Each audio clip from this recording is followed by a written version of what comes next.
press the bell icon to never miss a video from Knowledge Seeds. Knowledge is power.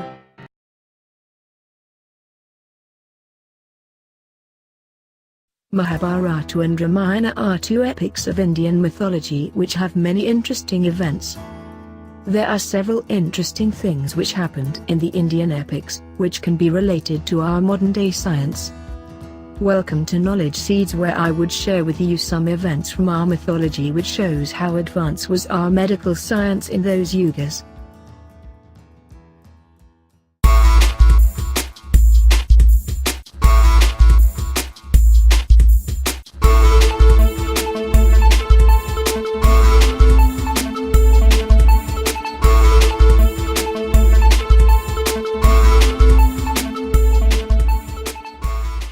Post-term pregnancy. Post-term pregnancy is the condition of a baby that has not yet been born after 42 weeks of gestation, 2 weeks beyond the normal 40. As the story goes, Gandhari was blessed by Rishi Vedavyasa that she would give birth to 100 sons. Gandhari was said to be pregnant for 2 years. But at the end of 2 years, when Kunti gave birth to her son, she grew impatient and became angry. She tried to destroy her fetus. It was then Rishi Vedavyasa stepped in to save her fetus, which was nothing more than a lump of meat. Artificial womb. An artificial uterus or artificial womb is a hypothetical device that would allow for extrauterine fetal incubation by growing an embryo or fetus outside of the body of an organism that would normally internally carry the embryo or fetus to term. This reference is found in the birth of Kauravas. When Gandhari handed over the lump of meat to Rishi Vedavyasa, he found that there were 101 living cells in the lump. He instructed Gandhari to arrange for 101 pots with ghee and some herbs. The living cells were then placed in those pots, and Gandhari was instructed to open the pots only after 2 years. After 2 years, when Gandhari opened the pots, she found health 101 babies, of which 100 were boys and 1 girl. Parthenogenesis.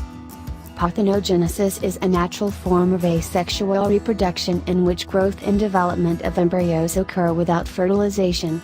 It is also known as virgin birth. Sage Durvasa had blessed Kunti with a boon and gave her a mantra through which she can summon any divine being to give her a son. To test the boon, she summoned Sun God, who blessed her with Karna. Even after her marriage, when King Pandu was ill but wished for Sun to continue his family tree, Kunti summoned Yamdev, Vayudev and Indradev to give sons. She was blessed with Yudhishthira, Bhim, and Arjun. She also shared this mantra with her co-wife Madari to ask sons from Ashwa and Kumar. Her sons were Nakul and Sadev. Test tube baby.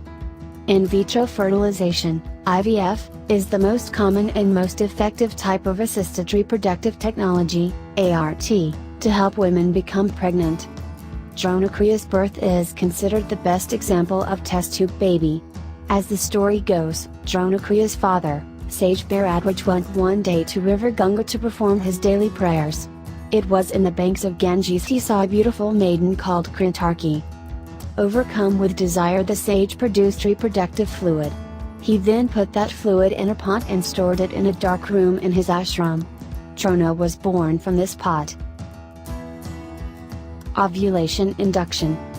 Ovulation induction is the stimulation of ovulation by medication. It is a concept of assisted reproductive technology. The birth of Lord Ram is the best example of ovulation induction. Maharaj Dasharatha was childless since a very long time. He then performed a yagna. He was given the prasad of his yagna, which he distributed among his 3 wives. Thus born, Ram, Bharat, Laxman, and Shatrughan. Surrogacy. Surrogacy is a method or agreement whereby a woman agrees to carry a pregnancy for another person or persons, who will become the newborn child's parents after birth. Lord Krishna's elder brother was born by surrogacy.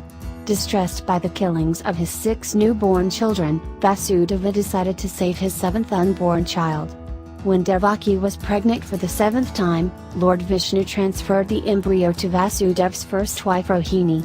Hence Balram was born through surrogacy. The concept of surrogate father is also found in the Mahabharata. After death of her son Vichitravirya, Satyavati wanted Rishi Vedavyasa to be a surrogate father or Dhritarashtra, Bandhu, inviter. Organ transplant. Organs that have been successfully transplanted include the heart, kidneys, liver, lungs, pancreas, intestine, and thymus. But till now some organs, like the brain, cannot be transplanted. But in our mythology, we have the best example of brain transplant. The story goes that once while Shiva was out of his abode, the Shivalaya, his wife Parvati asked her son Ganesh to watch at the gate of house and not allow anyone into the Shivalaya. When his father Shiva desired to enter his own house, Ganesh even stopped him using his powers. Shiva tried in vain and became desperate by Ganesh's actions. Finally, Shiva had to kill and behead Ganesh to enter his own house. Later, on the insistence of Parvati, Shiva could put only a child elephant's head on Ganesh's body to bring him alive.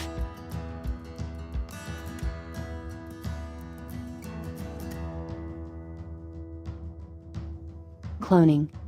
Cloning is the process of producing similar populations of genetically identical individuals that occurs in nature when organisms such as bacteria, insects or plants reproduce asexually.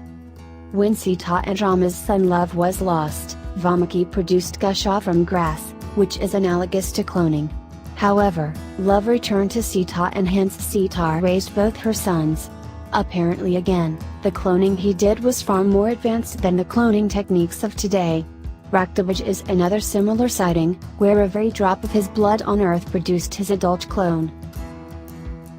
It is also believed that Sita's father Janaka was also cloned from his father King Nimai. Right brain education in infancy. Learning with the left brain requires conscious effort. Right brain learning happens subconsciously, and so effortlessly. In Mahabharata, when Subhadra was pregnant, Arjun told her the secret of entering the Chakravyuha. When he was explaining the exit procedure, Subhadra fell asleep. Hence Abhimanyu learned the entrance procedure while he was in Subhadra's womb but did not learn the exit strategy. There was a time when people criticized this concept. But modern science says that it is very much possible.